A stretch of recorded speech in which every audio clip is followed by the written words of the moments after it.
Salut, c'est les Jérôme. On s'apprête à commencer la mise en place des réseaux souterrains en commençant près du portail. Mais avant, on voulait revenir sur une petite chose qu'on a faite il y a déjà un moment de cela, sur la grille de l'entrée.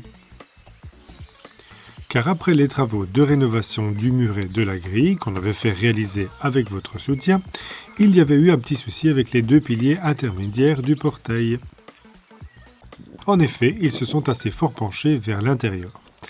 Le fait d'avoir touché à la maçonnerie dessous a certainement un peu déstabilisé la pierre sur laquelle ils reposent. Déjà que c'était pas d'une stabilité légendaire. Heureusement, pas d'accident, parce qu'avec le recul, on a pensé que ça aurait pu tomber sur les personnes qui travaillaient sous le mur. Ouf. Mais bon, pas génial d'avoir ces piliers penchés. Alors on avait mis un étai en guise de soutien pour le plus penché des deux. Et puis finalement, on est parvenu à le redresser. Et on va vous montrer ça avec le second pilier, un peu plus loin dans la vidéo. La première colonne est maintenant revenue dans sa position d'origine. Mais on n'a fait que la caler avec des pierres et ardoises. Et on va maintenant terminer ça.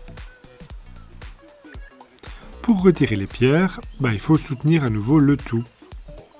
Comme pour redresser le pilier, on a utilisé un support pour un étai fait d'un madrier avec un corbeau en quelque sorte à 45 degrés sur le madrier. Le madrier vient verticalement contre le pilier et l'étai sur le bois à 45 degrés. Et dans le sol, on a creusé un trou pour loger là aussi une pièce de bois pour l'étai orientée dans la même direction. On a attaché le madrier au pilier avec des sangles. Et puis on peut mettre l'étai sous charge pour maintenir la colonne de pierre. On retire la blocaille, et puis un bon coup de nettoyage entre les pierres, ce serait pas du luxe. On l'a nettoyé à l'eau sous pression, ce qui au passage a bien humidifié les pierres. Et puis, on peut faire un peu de mortier pour remplir ce trou. Évidemment, on n'a pas mis que du mortier, mais aussi des pierres plates et autres morceaux pour remplir la cavité.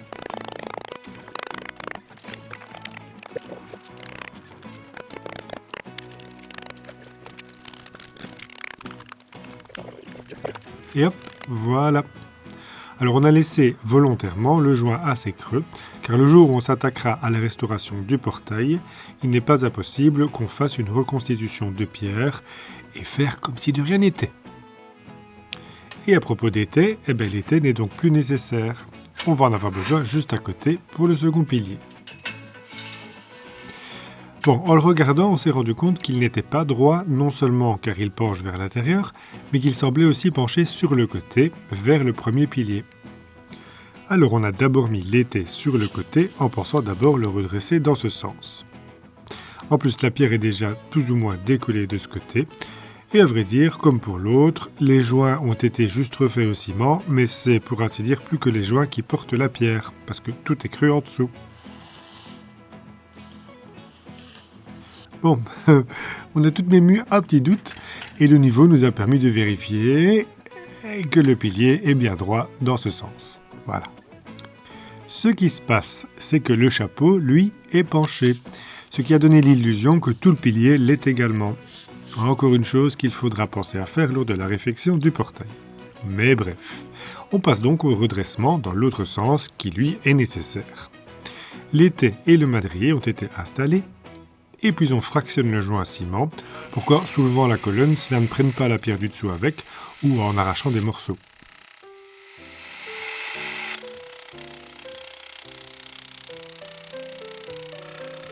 Et avant de pousser, à noter que derrière, on a aussi installé un étai au niveau du pivot pour éviter qu'on ne fasse glisser toute la colonne au lieu de la redresser. Et il y a aussi un madrier de l'autre côté, pris dans les sangles. L'idée là, c'est de prendre le bas de toute la colonne en sandwich, sous le niveau où on pousse, pour que tout se redresse et ne pas risquer qu'une pierre ne soit poussée ou que juste le dessus ne se redresse. Alors il y a aussi le risque de basculement sur le côté qui est à prendre en compte, mais dans ce cas-ci, le pilier est maintenu latéralement avec les grilles. Et les madriers ne glissent pas sur les pierres car ils sont fortement pressés contre grâce aux sangles et c'est le frottement qui fait que ça va pousser et non pas remonter le bois. Alors, c'est parti!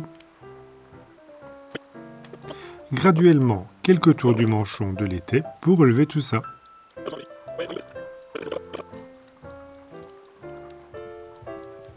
Et une fois que c'est en place, ici on ne va pas la caler avec des pierres, mais directement faire le remplissage au mortier. D'abord, un bon nettoyage.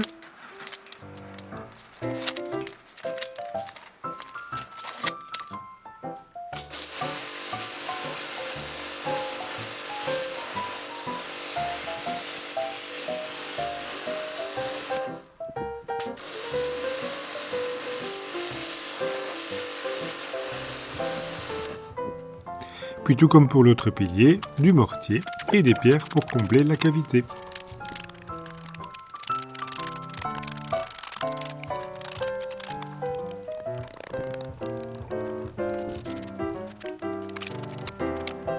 Et voilà, tous les piliers sont à nouveau bien alignés et on l'espère stabilisés.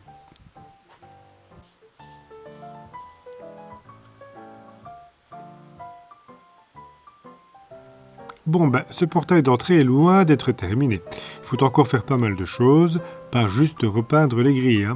Les pierres sont fort endommagées, l'autre côté du parement de briques mériterait aussi d'être refait, mais c'est surtout la partie du portail côté ancienne filature où il y a le plus de dégâts.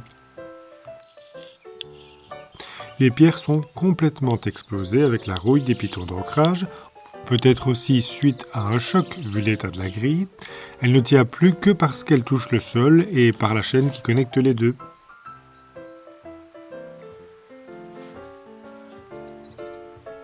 Il manque aussi les pointes de ce côté, et à vrai dire, on en a retrouvé en creusant, mais bon, pas en très bon état.